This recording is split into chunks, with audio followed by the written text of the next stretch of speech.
আমাদের দেশের সবথেকে বড় যদি কোনো ইন্ডাস্ট্রি থাকে সেটা হচ্ছে গার্মেন্ট ইন্ডাস্ট্রি। কারণ আমাদের দেশের কটনগুলা যেগুলো বিভিন্ন গার্মেন্টস সেক্টরে তৈরি হয় এগুলা অন্য দেশের তুলনায় অনেক ভালো, কোয়ালিটিগুলো ভালো।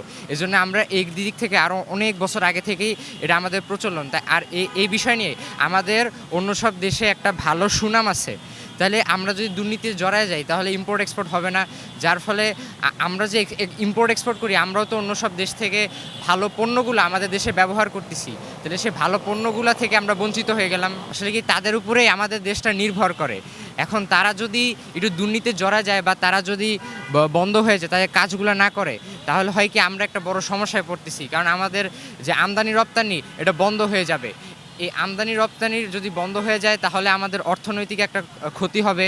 এছাড়া আমাদের একটা যে পরিচয় সেটাও ডুবে যাবে, যার ফলে আমরা টোটাল যে একটা কান্ট্রির ইকোনমিক ডেভেলপমেন্ট এটা আস্তে আস্তে ডাউন হয়ে যাবে।